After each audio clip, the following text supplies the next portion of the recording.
अल्हम्दुलिल्लाहि रब्बिल आलमीन वस्सलातु वस्सलामु अला सय्यिदिल मुरसलीन अम्मा बअद फ़अऊज़ु बिल्लाहि मिनश शैतानिर रजीम बिस्मिल्लाहिर रहमानिर रहीम अस्सलातु वस्सलामु अलैका या रसूलल्लाह व अला आलिका व सुहाबिका या हबीबल्लाह अस्सलातु वस्सलामु अलैका या नबियल्लाह व अला आलिका व सुहाबिका या नूरल्लाह। শ্রদ্ধেয় সম্মানিত ইসলামী ভাইয়েরা, দৃষ্টি নত করে গভীর মনোযোগ সহকারে বিসমিল্লাহ শরীফের ফজিলত সমূহ শ্রবণ করুন, কেননা অন্য মনস্ক হয়ে শুনলে এর বরকত সমূহ হাতছাড়া হয়ে যাবার সম্ভাবনা রয়েছে।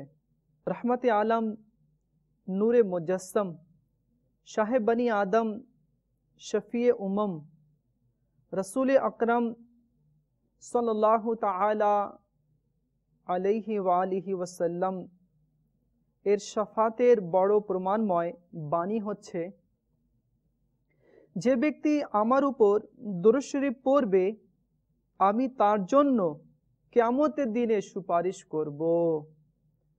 সাল্লু আলাল হাবিব সাল্লাল্লাহু তাআলা আলা মুহাম্মদ সাল্লাল্লাহু আলাইহি ওয়াসাল্লাম। প্রিয় ইসলামী ভাইয়েরা, বিসমিল্লাহ শরীফের অসংখ্য ফজিলত ও বরকত রয়েছে। হযরতে সাইয়্যিদুনা ঈসা রুহুল্লাহ আলা নবিয়ানা ওয়া আলাইহি সালাতু সালাম এর হাওয়ারিগণ অর্থাৎ সঙ্গীগণ আরজ করলেন, কার আমল নির্ভেজাল? তিনি বললেন, ওই ব্যক্তির আমল বিশুদ্ধ হিসেবে গণ্য করা হবে যে একমাত্র আল্লাহর সন্তুষ্টির জন্য আমল করবে এবং এটা অপছন্দ করে যে মানুষ তার আমলের প্রশংসা করুক। সল্লু আলাল হাবিব সাল্লাল্লাহু তাআলা আলা মুহাম্মদ সাল্লাল্লাহু আলাইহি ওয়াসাল্লাম। একজন মুবাল্লিগ ইস্তেমার মধ্যে বিসমিল্লাহ শরীফের ফজিলতসমূহ বর্ণনা করছিলেন। একজন ইহুদি মেয়ে বিসমিল্লাহ এর ফজিলত শুনে অত্যন্ত প্রভাবিত হলো এবং ইসলাম গ্রহণ করে নিল। তার মুখে বিসমিল্লাহির রহমানির রহিম এর ওয়াজিফা জারি হয়ে গেল। সে মেয়েটি উঠতে বসতে, শয়নে, জাগ্রত অবস্থায়, এমনকি চলাফেরার সময় বিসমিল্লাহির রহমানির রহিম সর্বদা পাঠ করতে লাগলো। এ কারণে মেয়েটির কাফির পিতা মাতা তার উপর খুবই অসন্তুষ্ট হলো এবং বিভিন্নভাবে তাকে কষ্ট দিতে লাগলো। এমনকি ইসলামের প্রতি শত্রুতার কারণে এ চেষ্টায় রত রইল যে আপন মেয়ের উপর যে কোনো অভিযোগ আরোপ করে তাকে হত্যা করবে। অতএব একদিন তার পিতা, যে ওই সময়কার বাদশাহের ওয়াজির ছিল, রাষ্ট্রীয় মোহর যুক্ত একটি আংটি মেয়েটিকে রাখতে দিল।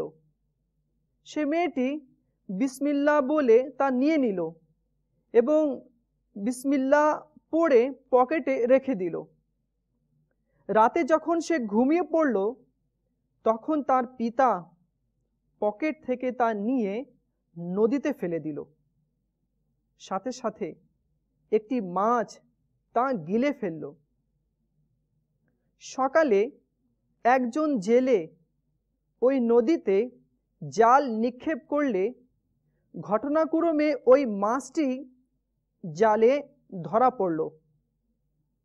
জেলে সেই মাছটি নিয়ে ওয়াজিরকে উপহার দিল। ওয়াজির তা নিয়ে নিজের মেয়েকে রান্না করার জন্য দিল। সে মেয়েটি বিসমিল্লাহির রহমানির রহিম বলে মাছটি নিল।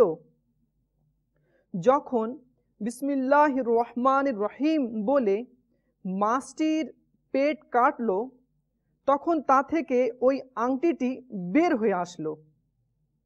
সে বিসমিল্লাহির রহমানির রহিম বলে পকেটে সেই আংটিটি রেখে দিল আর মাছটি রান্না করে পিতার সম্মুখে পেশ করল। খাবারের পর যখন রাজসভায় যাবার সময় হলো, তখন পিতা মেয়ের নিকট আংটিটি চাইল। সে মেয়েটি বিসমিল্লাহ পড়ে পকেট থেকে তা বের করে দিল। পিতা এটা দেখে আশ্চর্য ও হতভম্ব হয়ে গেল আর এভাবে বিসমিল্লাহ শরীফের ভালোবাসা পোষণকারিণীকে আল্লাহ তাআলা হত্যা থেকে রক্ষা করল।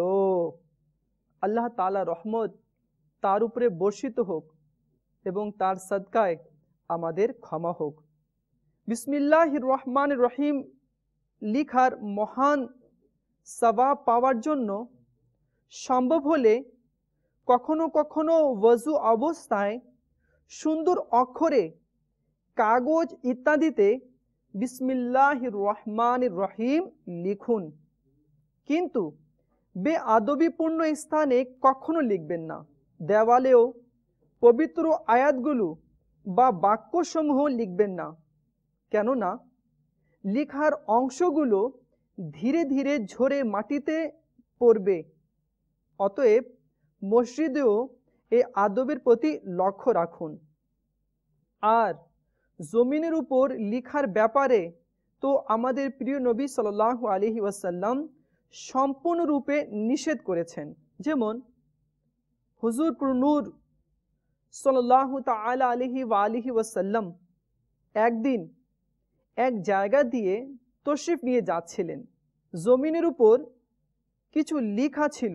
তখন হুজুর সাল্লাল্লাহু তাআলা আলাইহি ওয়াসাল্লাম কাছে বসা যুবককে জিজ্ঞেস করলেন, এখানে কি লেখা হয়েছে? তখন সে যুবকটি বলল, বিসমিল্লাহ। তখন হুজুর সাল্লাল্লাহু আলাইহি ওয়াসাল্লাম ইরশাদ করলেন, এরূপ যে করে তার উপর নালত হোক, বিসমিল্লাহকে তার উপযুক্ত জায়গাতে রাখো। প্রিয় ইসলামী ভাইয়েরা, জমিনের উপর যে কোনো ভাষায় কোনো শব্দ লেখা উচিত নয়।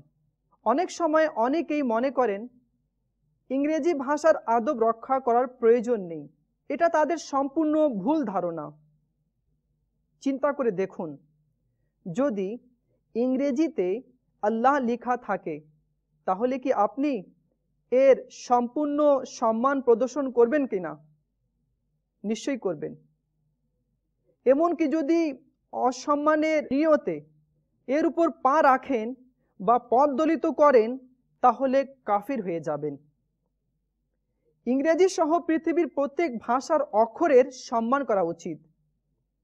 তাফসিরে কবির শরীফের প্রথম খণ্ডে 396 পৃষ্ঠায় বর্ণনা অনুযায়ী পৃথিবীতে যত ভাষা রয়েছে সব ভাষাই আল্লাহর প্রদত্ত।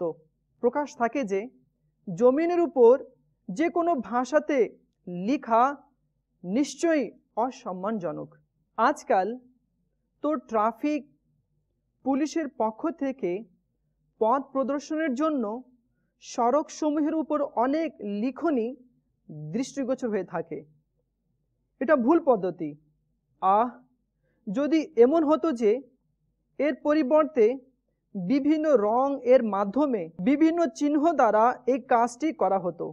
দরজায় এমন পাপোশ রাখবেন না যাতে ওয়েলকাম লেখা থাকে।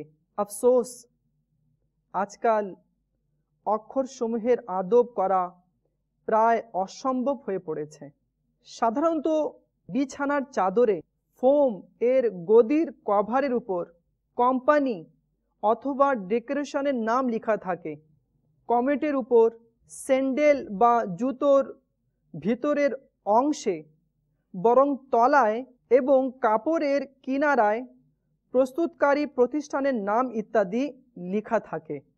অনেক সময় সেলাই করা পায়জামার মধ্যে বসার স্থানে লেখা পাওয়া যায়। তা হলো বেয়াদবির কাজ।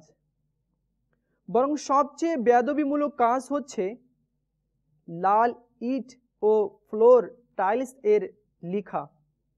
ইট সমূহ ও ফ্লোর টাইলস সমূহের লিখা মেশিন দ্বারা ঘষে মুছে দেওয়া যেতে পারে এবং অধিক পরিমাণে ক্রয়কারী কারখানার মালিকের নিকট থেকে লিখাবিহীন তৈরি করে নিতে পারেন।